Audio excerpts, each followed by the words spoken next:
A special thank you to Glenn Kramer, Mark Ware, Byron Colley, Steve Dix, Bill Schreiber, Christopher Hunt, Felix Rodriguez, James Rogers, Norman Fair, Daniel Mayer, Kyle Sarpolis, Leland Lampkins, Lonnie Meisner, Michael Douglas, Paul Wood, Michael Scott, Samuel Draney, and Tom Champion.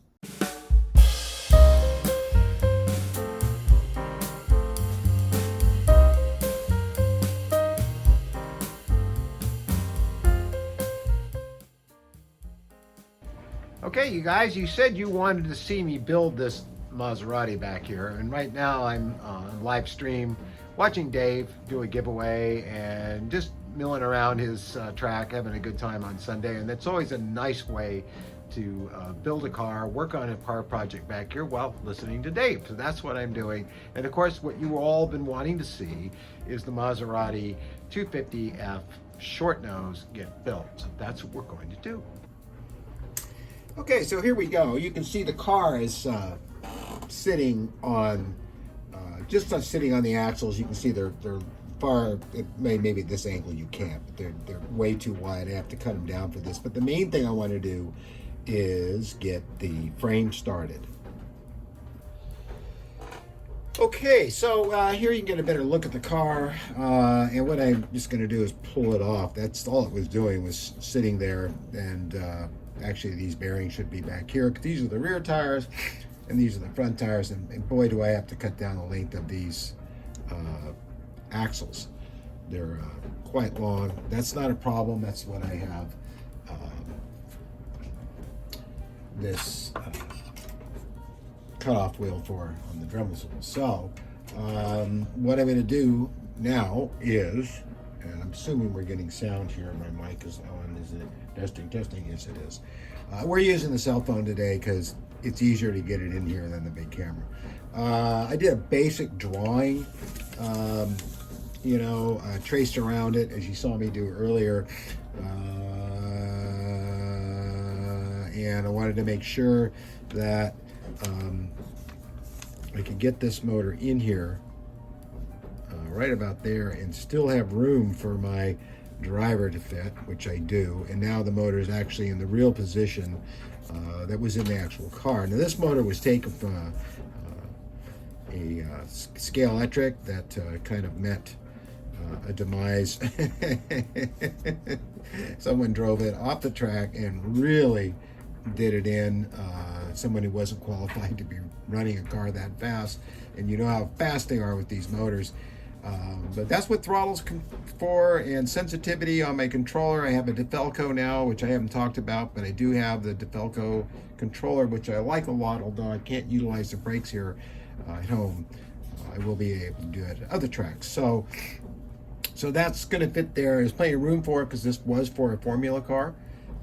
So there's plenty of room for that, and of course I've got to cut in brass the whole frame, and then bend up tabs for the bearings to fit into in the shaft. So that's what I'm going to be doing. Okay, what I'm doing here now is, and I have been doing, is I've taken this cutout here and the parts of it that were very crudely drawn out, but they work, and I've been taking that and the measurements and converting it into a frame that I can use. And I want the frame to be inside of the car, obviously. So there's the tongue and everything, and we know where the motor's going to go. And the motor's actually going to be, it's actually going to be brazed in rather than make a mount, because that can be done, but there'll be two side angle pieces of square stock. And it's very easy to do it that way because you can just barely tack it in, and if you need to remove it, you can just untack it. And I learned that from the 1/24 scale guys. We know that placing this here, I'm going to need to, because that's going to be the axle right there, and then we're going to have the crown gear mounted on this side, right? Isn't that where I want it? I believe so. I'm looking at other cars I have up here to make sure that I'm in the right So I actually will want it to be on that side, on the right hand side. So I'm going to make a basic mark there, just a sort of an opening for where that's going to go. And the bigger the better in a way, because cut down some weight. But you know, this car is not going to be raced. I just want a basic frame and something reliable and strong, and a little bit of bottom weight to it so it doesn't want to roll over on me as much. And let's face it, the real car was probably weighed a ton for that era. So now I just I know that's where the crown gear is going to go and the axle stuff. So I don't need much more of that frame back there. A little bit, not much. Probably, oh, I got to find the center point on this, but I would just basically kind of round this out like so.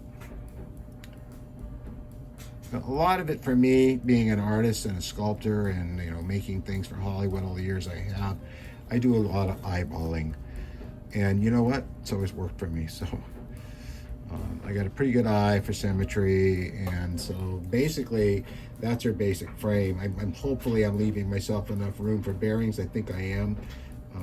This could be a little smaller, I think. Well, yeah, to be honest, if I put that right there and the crown gears on there, I could actually have that be a little larger. So we're going to enlarge this a little bit more, right about here. Won't hurt it. Give myself plenty of room and carve that. And you're probably wondering, how am I going to get all this opened up? I got to leave that room for my bearings. And the way I'm going to open it up is I'm going to use this 409.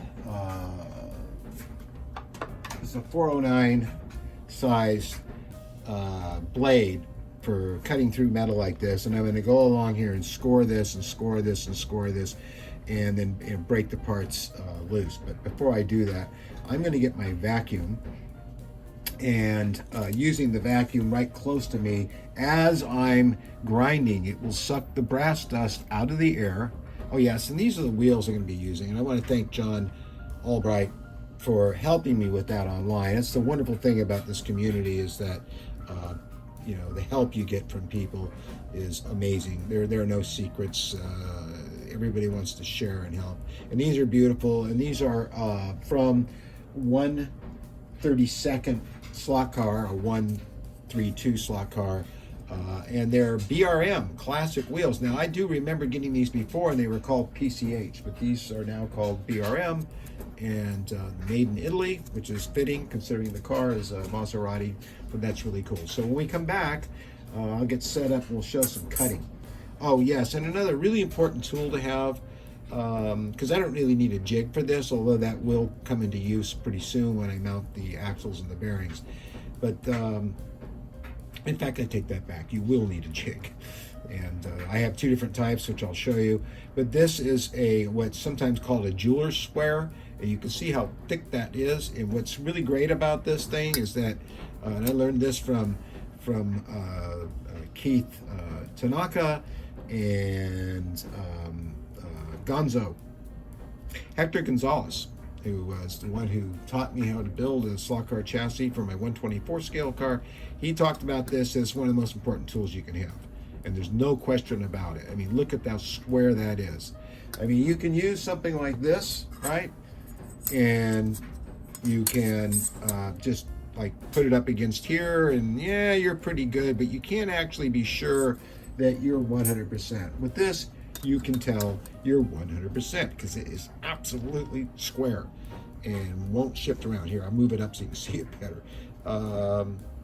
There's a bar in the tripod blocking my view to the camera. So that's really important. And you can get these from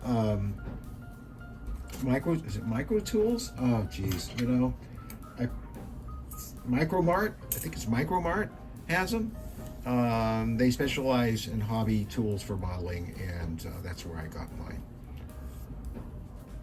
So once I find the clicker, I will turn this off and we will move on. And here's the clicker to the next part. Okay, I don't have the vacuum, so I'm going to at least cut one piece to show you on camera how that works. Turn this up like that, and I'm going to hold this piece down here. I'm going to cut just a straight line at the back here, or sort of a straight line. You can see the dust, so this is why you really want to use. And you'd think this thing is never going to cut through this 032. I believe it's 032. But it will. But wear safety glasses or some kind of glasses because you don't want this stuff in your eyes, and you don't. Boy, is that metal getting hot. Good to take little breaks, let the bit break off, cool off before you do more. It'll actually last longer. Because basically this is heat shield material. And there we go. See? It works. And it works very well. And so what I'm going to do next is, and again, I just do it by hand. I want to cut along the outside line and just start a score. Hey, what's the score? Oh boy, that's getting hot. And it might also be good to wear gloves when doing this, although I haven't yet because, you know, us tough guy model builders tend to think that no harm can come to us. Because now I got the score line, I can easily follow it. It's getting very hot. Very hot indeed. We'll let it cool off a bit more.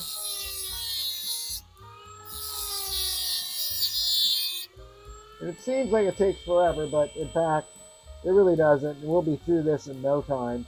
I think right here is about to go through.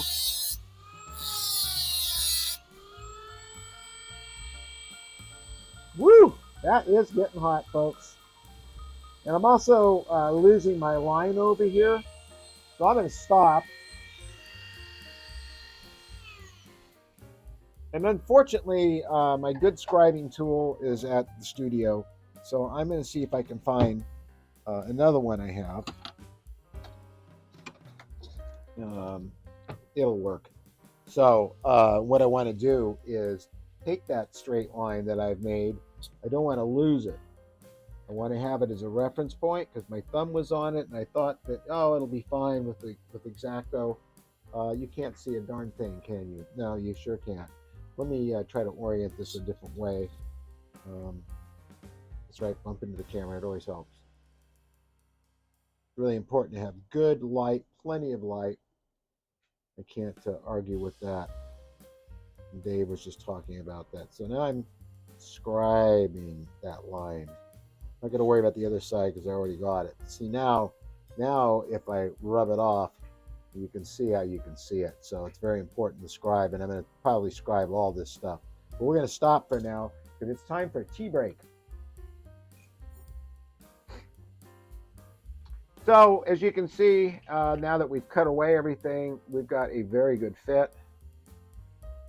That's going to be fine. And of course, these parts sticking out here, right in here will be tabs to mount the, what do you call those things? The bearings for the axles, which will go across this way. And I'll be able to attach to this brass mock suspension parts that I'll make out of brass and piano wire. I do need to hog out more of this on the sides than John did. It's a good start. But then that's going to fit very, very well. Wow, and that's just so cool. Where's my scribe marks? There they are. Everything matches up very, very well. So I'm very pleased with that. So that's how we do that. And the motor, of course, will fit like this. And we're going to have these go across here with the bearings inset right to either side.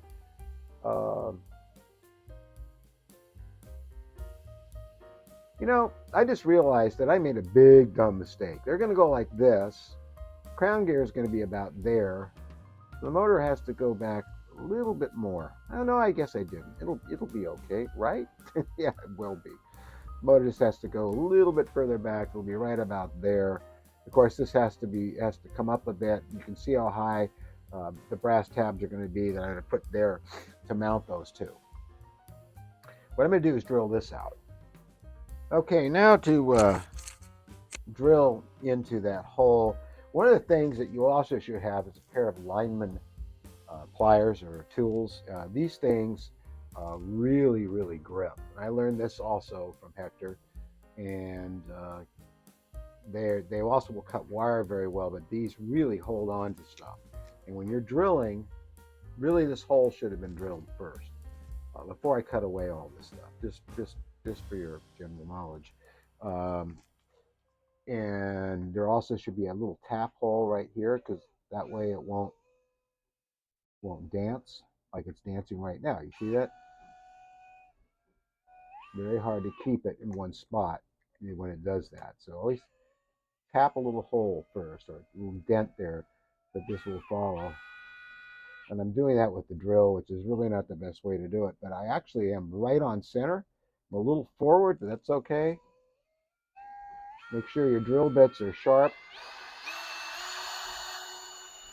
You should cut right through. And the reason you want to hang on to that thing with those pliers is because when it snags, it'll go flying around and get you.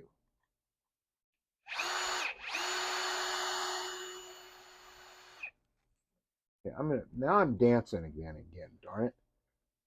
Okay, I'm gonna turn up the speed on it.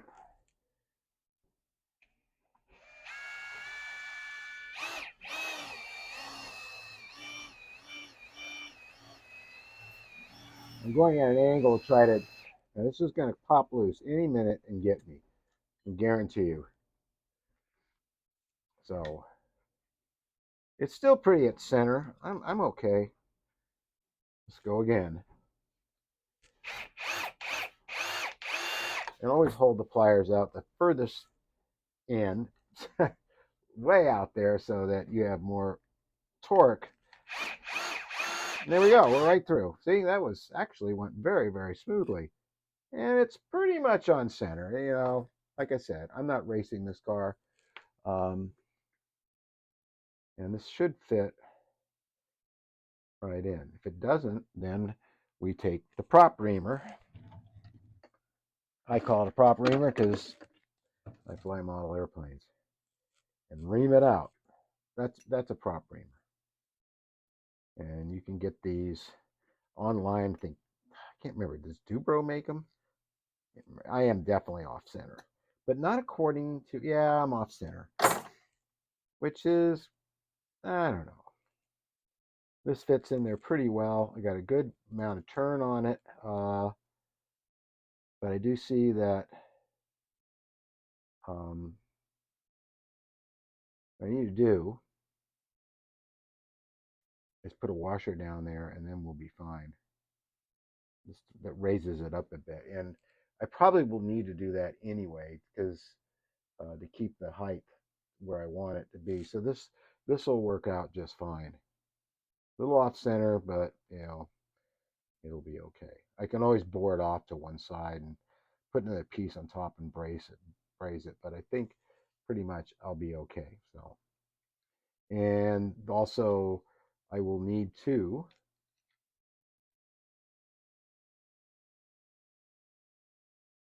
No, I'll be okay.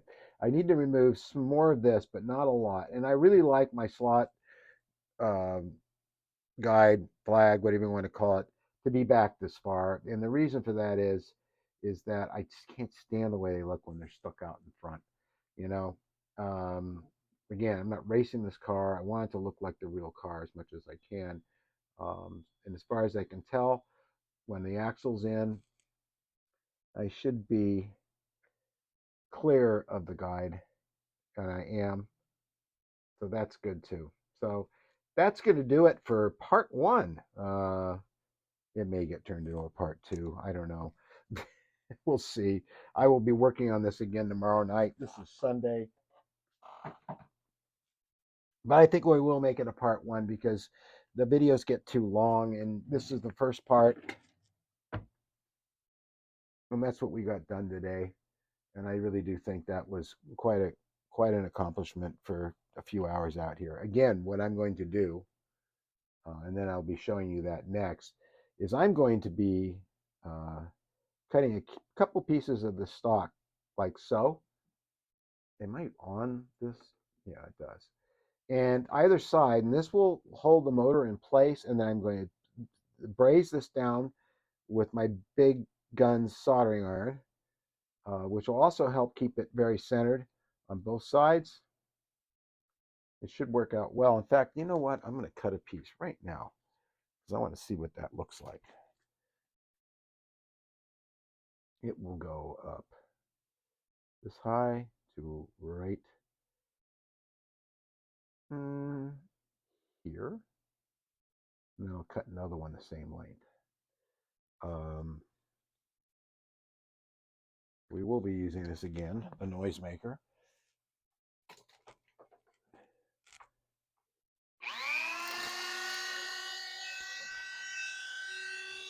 This cuts right through brass like butter. There we go. And I'm going to make another one. And since I'm lazy and I don't feel like setting it down and marking it, I'm going to mark it this way.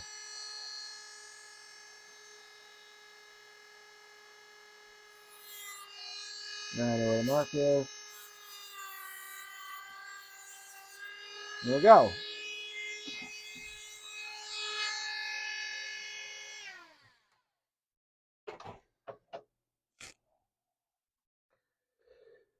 Well, I keep bumping into that camera. It is very cramped here in this little laundry room on the back of our house. But it's got a heart of gold. So, okay. What I'm going to do is put that right there. And I'm going to put it either side. And that should lock in this motor really well in place. And then, of course, checking against center line, I will then,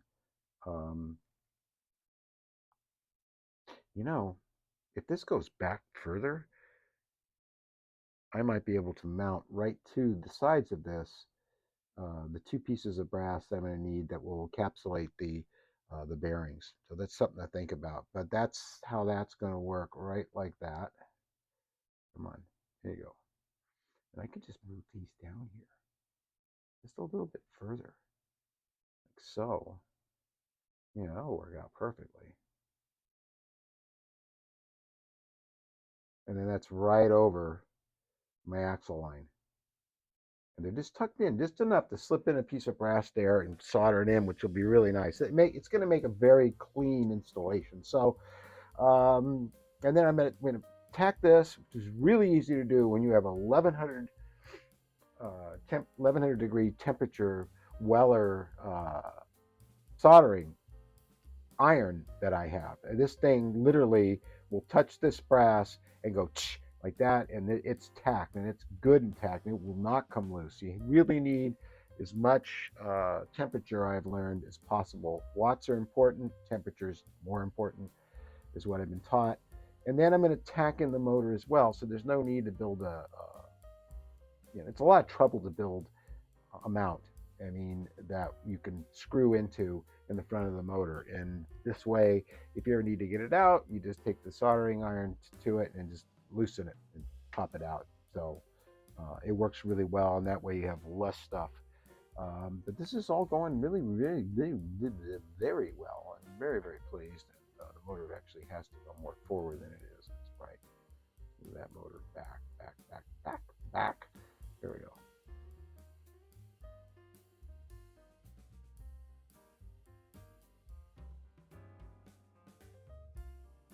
So I will need to cut these longer, or just cut an extra piece and put it there. But that's basically it. So I hope you enjoyed this first part of building the frame chassis, whatever you like to call it, for this Maserati 250F short nose. And thanks again, John Warren and John Albright, for your help. John Warren for the beautiful body, and John Albright for your assistance and help in locating the right tires and stuff. And I'm sure there'll be other things I'll bug you about in the future, as I have in the past, and you have been of great assistance to me. Thank you guys. And if you like what you're seeing, please subscribe. Please hit the like button. It really helps a great deal. And if you feel so inclined, go visit our Buy Me a Coffee site, and you can either do a one-time support, $5, or you can do it, as many are starting to do, at $5 a month or more. And I greatly appreciate it. It helps me a great deal in making these videos and doing the content I do for Slot Car Fun. And we'll see you in the next installation of building the Maserati. See you then.